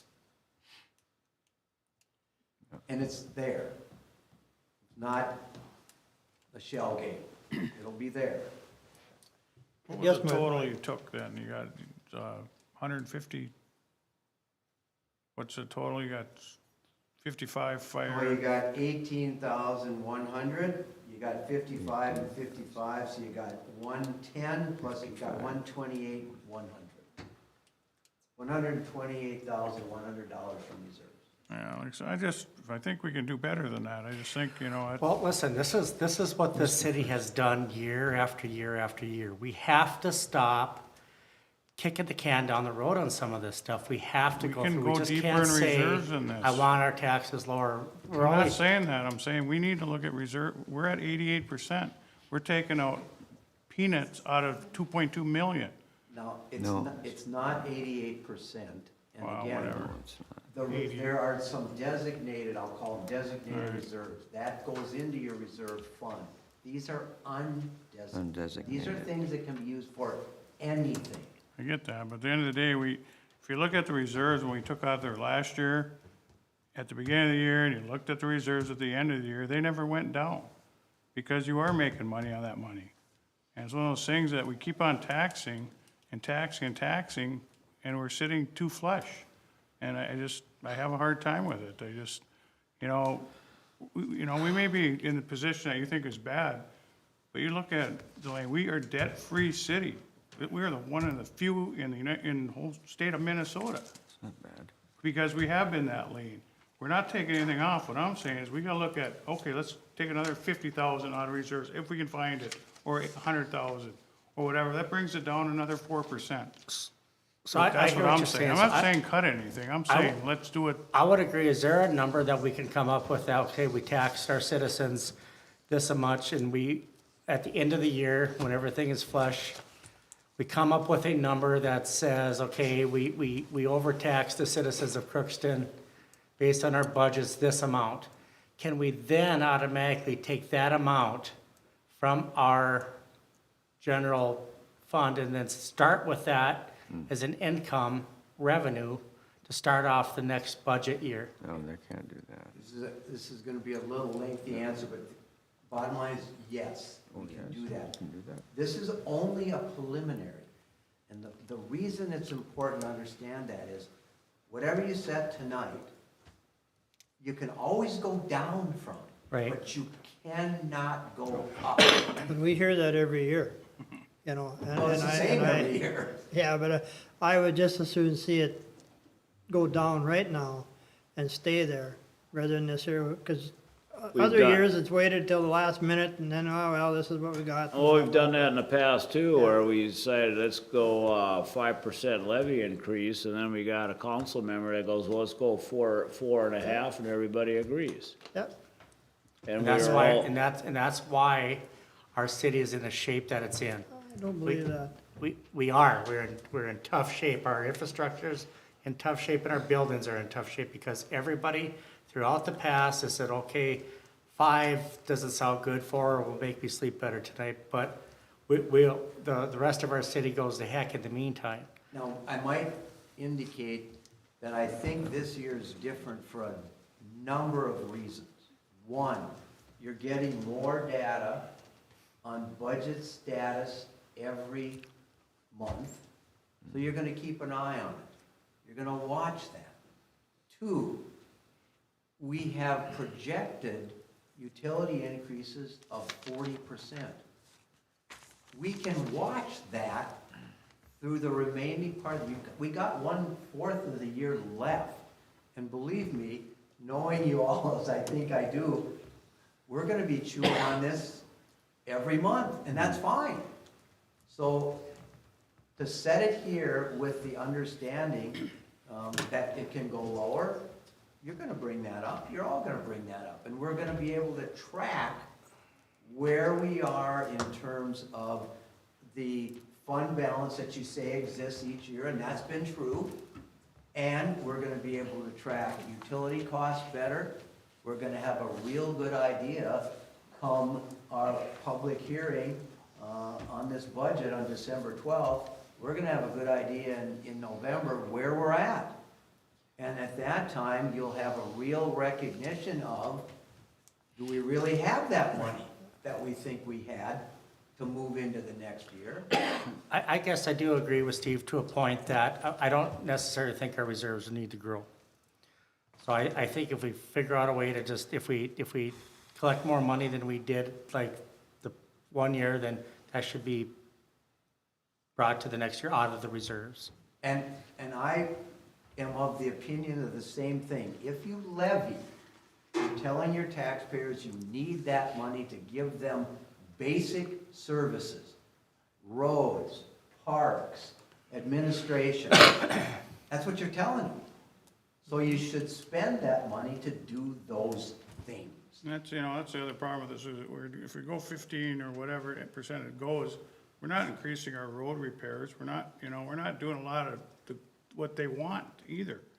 And to me, it's one of those things, if we only fix 4 roads a year, we should be at, the 50% level, we should be doing 6 roads a year, to make our communities down the woods and different areas better.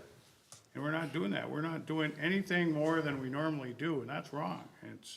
It's wrong in so many ways, and it's one of those things that, Well, yeah, I agree with you, but I think if we're to do more roads a year, we'd have to raise our taxes. We'd have to raise but the we are levy more. raising our taxes, and we're not doing it though, Delaney. I think rather than raise your taxes, when you talk What road about the, construction we doing over and above what we're gonna do at 4%, at 15%? None. We're doing the same amount that we're gonna do anyway. So we're not making the roads better. We may make a building better, we may make this, and I understand we gotta do that. But until I see the reserves at a manageable level, I just cannot say, let's tax the taxpayers. Because, and like I said, we are a affluent city more than anybody else in the state of Minnesota. And yet here we are going from 5% to 15% this year. And we always say, oh, last year we didn't, we didn't do anything, we kept it at 5%. We're not in bad shape, that's the problem, we're in great shape. And that's where I really struggle. Until we're in bad shape, so, I think if you look at it as, like, this is my personal checking account and your personal checking account, wouldn't you think it would be a good thing to have a little extra savings in hand in case something drastic happens and we have to use those reserves for a big item? Not 55% more than we need. I guess, Steve, what I look at too is, it's kind of a double-edged sword about having zero debt to the city, because It's a bad thing. it is a bad thing, That's what I'm because saying. if we don't have debt, we're not growing as a city, we're stagnant. But I like to, whether it's reserves or bonding or a combination of both for future housing development or whatever it may be needed, but, I mean, an example tonight is top of the head, $1 to $2 million to fix, our water issue up on the northeast corner. Well, that's gotta be fixed before we can even figure out another housing development, and so, you know, some of the reserves can go there. Here comes a Brandon. But just remember, this is preliminary. Don't forget that. Preliminary. The other problem I have too is once you go up there, you never go back. I can take East Grand Forks, you look at them, they had that big boom, 4%, 5%, ooh, 18%, and I think they're at 14% still. And that's the other thing, that once you go up, it's tough to go down. And it's one of those things that I just. Well, they're growing because they have more nicer stuff in their city and stuff like that, so. Let's get some houses in this community, let's get some jobs. It pays for itself, we would be looking at a 5% levy. Well, You need the that's- housing and jobs, and that creates its own levy, which takes it off the burden off the rest of the taxpayers. It's a simple fix. I personally We gotta think we work on gotta, housing, we gotta work on different things before we start throwing out 15% levies. I we mean, gotta But take enough. understand, this is a levy increase, it's not the tax increase. we know that, I would hope we all know that. Well, so the levy increase in one sense doesn't mean as much as the actual tax that you're placing on your citizens. But if you get 310 or $300,000 houses, figure out that on your levy and figure out where you can go down. Well, that's because the Yeah, well, tax that's what I'm saying. capacity this year increased. That's right, you're spreading it throughout everybody. Well, that's what we explained, is that with the way we've had with our net tax capacity going up $500,000, or whatever, I think it was That's $500,000. correct. To spread it out, you can go up 10% on what you're collecting and not increase anybody's taxes. So you gotta take that, these numbers are kind of, they're kind of They messy. can be misleading if Yes. you don't understand what the meaning of each is. And so like if we did this year, if we went up 5%, we're actually going back 5% because 10% is where we were at. And I might indicate, just so you all know, that if we set this levy at 11%, there would be no tax increase. Yeah. Brian, something to say? No, Sam kind of identified what I was gonna say, and Corky identified that at 11%, there is. Sam. Well, Sam's who I talked to. And That there yes, is no effect to the taxpayers. In fact, we there say is. exactly the same. So you take that 18.15% from 11, it's not a huge increase. But, spent a lot of time with Corky and the department heads going through and cutting, and also keeping track of each cut that we did, round 1, round 2, round 3, for Corky to be able to tell you guys exactly what we are cutting, what did we take out, what are we doing as one-times from reserves, what are things that are going out just completely that it's not necessary this year. and we did spend, Ryan and I had philosophical discussions about, well, maybe we should just go to 11. Then there's no tax increase. But what has it gotten us, and how does it impact future? Talk about housing and water and streets. You know, and that's not all you're talking about. You gotta talk about employees. And one of the things that That's you all going have up crazy. talked about is we want to bring our employees up to a more livable wage. So we have within this proposal brought our employees as groups to the average of comparable cities. That was a big emphasis. And we recognize that, and we're trying to honor that with this budget so that we can get people to apply for our jobs. We can get people to stay in our jobs. That's what we're trying to do with this. And this is a good, vigorous discussion, so you know we have attempted to recognize what you have asked us to do. I think you need to take enough out of the reserves again now to get this down to 15%, and then because I don't think you'll get it any lower than that. Talking about. You know, We can make it as low as you want. You Oh, I can go know to you can. 11 and not Yeah. have any tax increase. So if you go 15, is that gonna affect what we're trying? Well, we have a If you're motion, taking out of the reserves. we have a it- motion and a second right now, so I mean, Yeah, this is. Let's look at this year, okay, you know, we set a budget there not knowing what's gonna go on with this year. And we've gone through this year, or 3/4 through the year, and we're still looking at taking 290,000 into next year. We never thought we were gonna have to pay $5 gas. We never thought electricity was going up, and here we're still carrying over 290,000. So tell me why we can do that? Because we overtax the taxpayers. There's well, no then- way we then- should be able to do So that. then if we carry that much over, I already said, that goes into the next year's, you know, when we start the budget, that's a revenue source. We count that as a positive. And so we can keep the revenue flat and not go up any higher, go lower. Then that way, when we tax the people, what we tax them, then they say, well, we overspent this year, but we'll get it next year. And understand, the way we're presenting information, recording information now, we will track that. You've seen it. You get monthly reports. And come November, we will have a much better idea of, is that 290 accurate? Is it 210? Is it 400? And a much better idea about utilities, a much better idea about expenses. And that 290 that you see, you have to remember last year we got those recovery dollars for ARPA. And a lot of that number is what we reserved for all the projects from the lost revenue calculation for the department heads that we had the council meeting on. So that in part was a lot of what that 290 number is. Because we got lost revenue recapture, because we got ARPA, we were able to do projects that we wouldn't have been able to do otherwise. But they're going to be completed in But this they're year, going- so we can reserve it for that specific event for it to be used in this next coming year. So the 290 is totally reserved.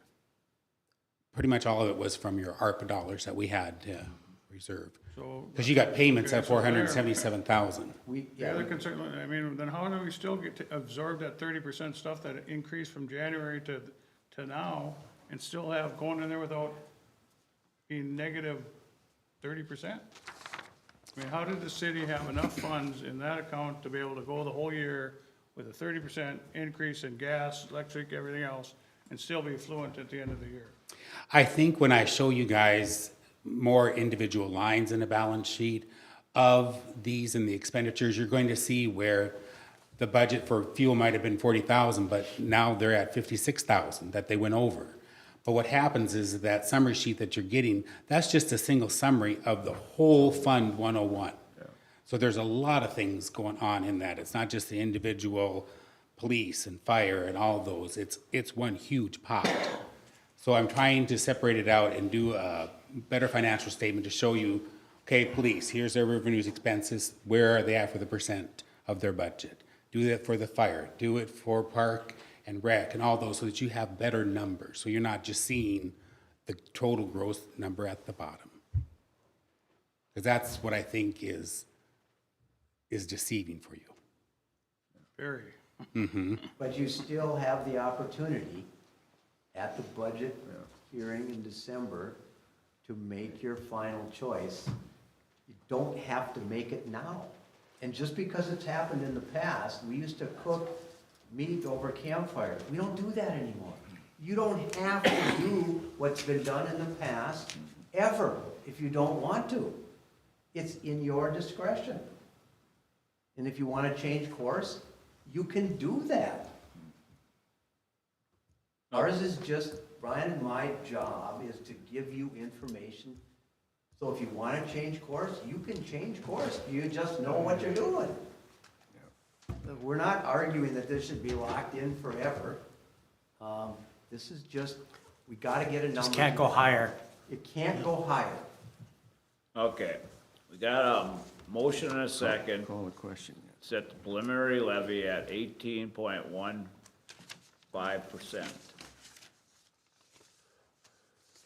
Roll call, please. Ed Brown. Nay. Melby. Aye. Erickson. Yay. Briggs. Aye. Cavalier. Aye. Kressel. Aye. Platt. Aye.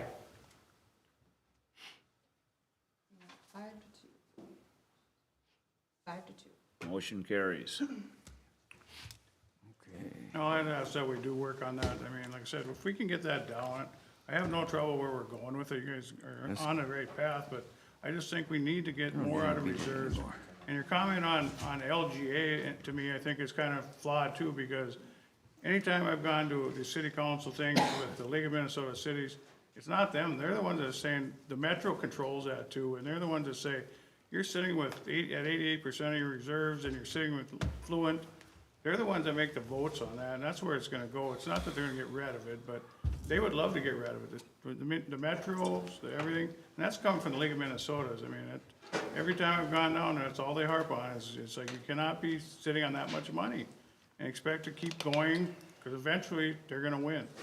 And that's my theory on that. Well, It's just- then that's a good thing to have our reserves at that point if that happens. Because if we don't, then, If they get rid of that land, we don't need reserve, we don't need anything, because we're bankrupt. right? Well, Every the city in the state of Minnesota is bankrupt. whole deal is you're gonna have Greater Minnesota screaming, but you're also gonna have Duluth, St. Paul, Minneapolis, and Rochester screaming too. All right. And they're the big players. So, I mean, they've said that for years, that, you know, it fluctuates, it's gonna, and it's not gonna go away, I don't think, but at the end of the day, I just think we can't be that healthy and expect to get free money from the government to operate our budget, and we're sitting with money in the bank. Okay, I do want to let you know that there are new forms reporting this year, but I want to let you know that there are some special levy tax abatements in the amount of $63,247.46. That's when new homes have come on and reached their market value. So that will be included in our information that we provide to the county with this levy amount. How much was it? It's $63,247.46. That's coming on or being rebated? Did you say? That's what the city would pay. Yeah. So that'll be part of what we submit in whatever form they devise. It's a new form this year. That's on that 2-year rebate for a new home? When does that go off? When they reach their two, It's the housing incentive program that you Right. guys voted on when Yep. he was still here, that's what this is. What I'm saying is, are they on their, County get that back. are they on their first year, second year, or how many years to get that It back? starts when the home is fully down, Right, okay. and you'll get the next council meeting, the 2 new homes this year, that court will bring to you to vote on. Right. okay, Corky, anything else to add? I don't think there is anything else. All right, thank you. Right, very good. Start with Jake, anything? What, do you want me to give a report? Oh. I thought you meant on that discussion. Well, we can start with you. Wow, as you might have heard, it's been busy. Yeah. We have worked with department heads, and I want you all to know how diligent they've been, straightforward, all of the departments. Very receptive to what you've said through me. It's been a little different process than you maybe have experienced and they've experienced, been very consensual, working together as a unit. There's been no infighting, no hand fighting. So I want you to understand that. And I tip my hat to all of the department heads and appreciate the fact that we're gonna try to get these salaries and benefits to a point where we can keep and retain and attract workers. So I had meetings with various people at the Cheetah department. I had a meeting with our insurance providers to discuss our 2023 plan. We had budget meetings again. We had miscellaneous meetings with department heads daily throughout the last week. I attended the airport commission meeting, unfortunately. No one wanted to assume the chairmanship, so by default, that's me. We talked with Chris Boyk and Widseth Smith and Nolting about a library roof replacement and repair, and we'll be coming to you with that next council meeting, and you'll have an opportunity to spend some of your reserves there. Met with Tri-Valley and Jason Carlson about his building and what they'd like to do. We met with the fire department, Chief Frober and his couple of employees to talk about where we're going with the fire department. We had meetings to discuss the Muni code, way to codify or use our code book better.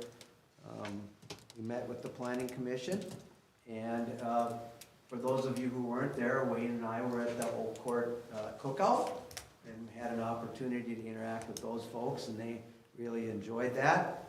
And then we met with a couple of individuals about new businesses coming to town, very interested, and met with Greg to talk with them about that. So it's been very eventful. Good. Thank you. Now we'll go to Jake. Thank you, Your Honor, Council. Just a few updates here. I did have some issues at the CSC. One of our condenser units, it brings water to our compressor, which cools everything and makes, everything runs smoothly. The spray pump seized up and broke, so I immediately called Corky and we discussed. We came upon to buy a new pump. The pump got put in last Thursday. We did not lose any ice. Everything was fine except the pump went up. So that's the update on that. The pool has been going good. Cody's been doing great. He has some new ideas that he wants to bring to the table starting next month with some activities and some night stuff for the pool. So that's that. And I've been working hard with budgeting with Corky, also planning the arena, scheduling the arena. Just before you know it, the 22-23 hockey season will be here. So I'm just getting everything ready for that and just working hard and moving forward. Where are we at with that guy that presented last meeting with all that? The contract was emailed to me last week. Corky and I looked it over. It's signed. It's moved on. And roughly, he told me 3 weeks to this fall. He couldn't give me an exact date. So they're finishing up some work on other projects. They're finishing up schools around the area. So he never gave me an exact date except for 3 weeks to get started to this fall. So you foresee, like, once they get started, and it'll take, did you say it'd take them 3 weeks to? Yeah, he said 3 to 6. I thought he said 3 to 6 weeks. 3 weeks, whenever they get started? Yep. Our system should be operating the way it should be at that point? I foresee that, yes. Yes. There any guarantee on that, it's gonna be doing that? I don't put a guarantee on anything. No, but Well, I mean. Okay, well, how do I say then, are we gonna pay them before it works? We gotta pay them. I mean, yeah, it's typically it works. You gotta pay before. I mean, Well, but he did come here and ask everyone here if they wanted to do that company, that to spend the extra money to come in after to make sure that everything is good. I don't know, any job I've ever done, I've never had to pay somebody to come in and see what I did. Well, Sorry to say, but, Nothing has been paid yet. no, but I Just- mean, we just- nobody's We just been signed hired the to come contract behind for them me. to do the work. Yeah. I think after we get it done, then I think it would be in our best interest to sign a yearly contract with somebody that comes in and makes sure, because I think how this probably got to the situation that it did Yep. is because it was just year after year after year, not working. Right. And I think we have to have somebody that knows the system come in every year and fine tune the stuff and get us going for the next year.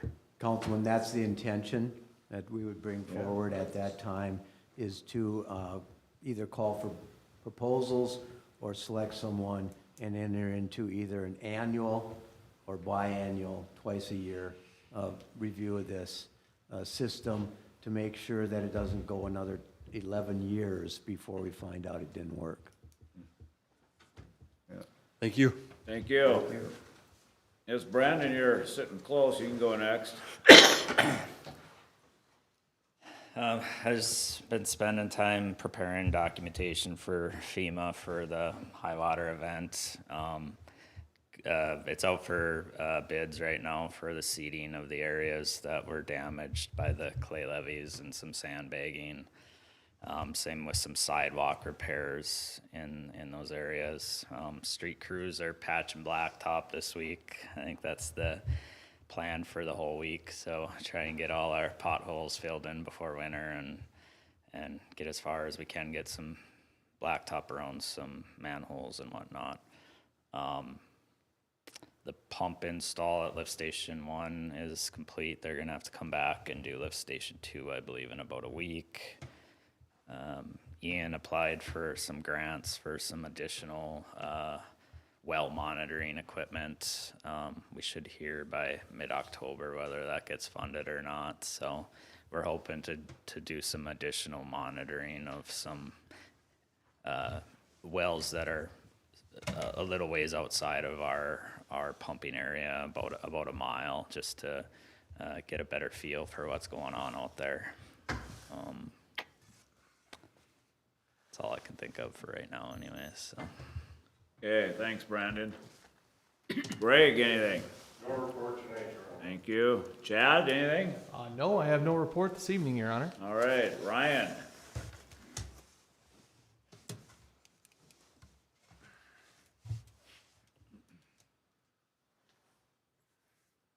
Pretty much attended most of the meetings that Corky was at, airport and Cheetah in those meetings and working on those things besides the budget. Also, the end of September is when we got to report our city stuff to deed for the programs that fall through them, get that done. But next council meeting, I'm going to have a preliminary budget looking thing for you guys to better show you the expenses and where department heads are at on their budgets, so you'll have a better idea and it won't be so much of a guess at the end. Thanks, Ryan. Tim?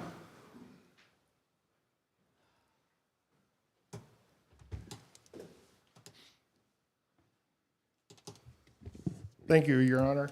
Just a couple real quick things here. Tomorrow, the department heads and myself and Corky have a meeting with our FEMA caseworker. She'll be going, that'll be an in-person meeting.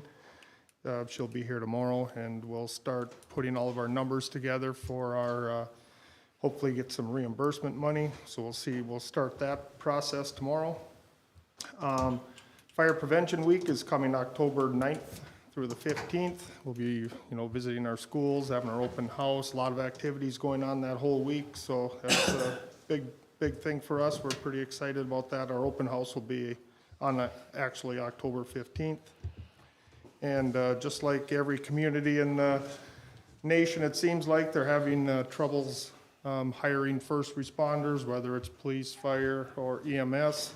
So the Crookston Area Ambulance and the Fire Department and the Firefighters Association are putting on a First Responder Academy starting October 5th. There's I think it's 10 weeks of training nights for people in the ages from 16 to 24. So far, they already have 15 people signed up for it, so hopefully we can get some good first responders out of this. And looks like a real good course that was laid out by a couple coordinators. So if anybody wants any information on it, just call the station. We'll get you in touch with the coordinators. So hopefully we can get some good people out of it. Thank you. Thank you. Darren?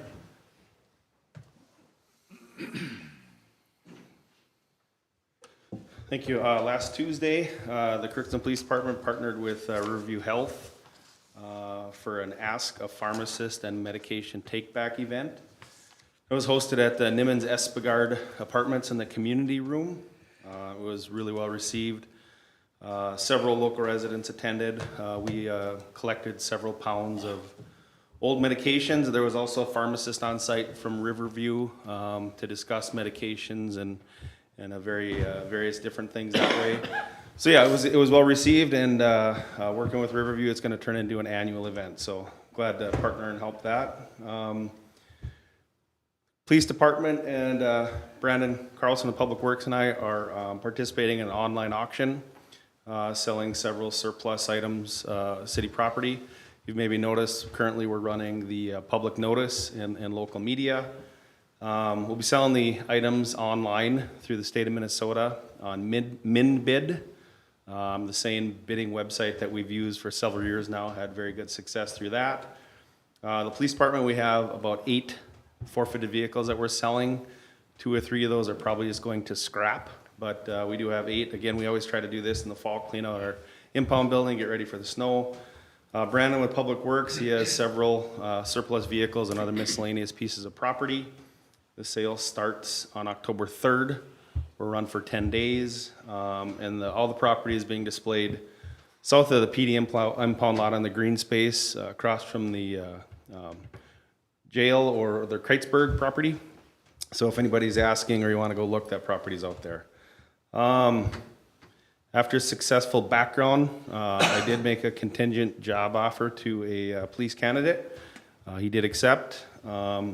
So this week and into next week, he's finishing his or completing his psychological, medical, and physical agility tests. Upon completion of those, I'll make a final job offer next week and start working on a start date. So excited for that.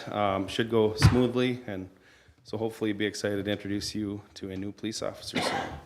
Does that bring you up to full? That brings us to 15. We're still short one, but we do have an interview this Wednesday with another potential candidate, and likely another one within the next week. So we do have a couple, I forgot to mention that, thanks for asking, a couple potential candidates still in the line here, so hopefully we can get something out of that. Sounds good. Thanks, All right. Darren. Thank you. Darren. Sarah Clayton, anything tonight? Nothing tonight, Your Honor. Thank you, Steve. I just went to the airport commission also. Congratulations, Corky. Thanks. No, they are building a hangar out there, gonna work on it. I think that's what our budgeted for 2023, was it, 23, 24. So highly needed out there is another hangar because they're out of space, but, so they're working on that, and that's all I got. Thank you. Wayne? Nothing tonight, Your Honor. Thank you. Nothing tonight, Your Honor. Nope. Delane? Nothing tonight, Your Honor. Joe? Nothing here tonight, Your Honor. Don? I just have one announcement that the chamber is in the process of setting up the candidate form, and they don't have a date yet, but it's coming out, it will be coming out. So everyone that is interested in that will be certainly interested to have all of you attend that meeting. So, yes. It's the 18th. The date, okay? October 18th? October 18th? Okay. October 18th, 6 to 9 p.m. Yeah. 6 to, yeah, thank you. I wasn't at the last meeting because of COVID, so. Anyway, that's all I have. Thank you. I see we got 2 candidates that are running for a council position. You want to come up and introduce yourself and tell us what ward you're running in? I think one left. We got 2 here, 1 left. We had 3 here. No, we had 3 here. We had 3, 1 left. Yeah. Hello, I think everybody sitting up here probably knows me, but I'm Rob Silvers. I live in Ward 4, and I'm running for that position on council. Anything else you'd like me to Nope, tell you, Dale? No, just, get your name out there. All right, sounds good. Great, thank you.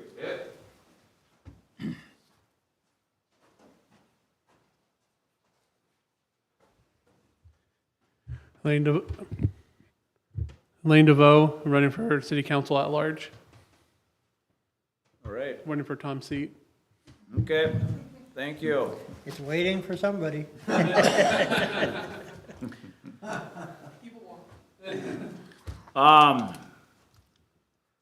That's about all I have tonight. I was out of town for 4 days, so I missed a lot of stuff, wedding, and son was up this way, so. Anyway, we have no Ways and Means tonight, so nothing else become before council. We are adjourned. John,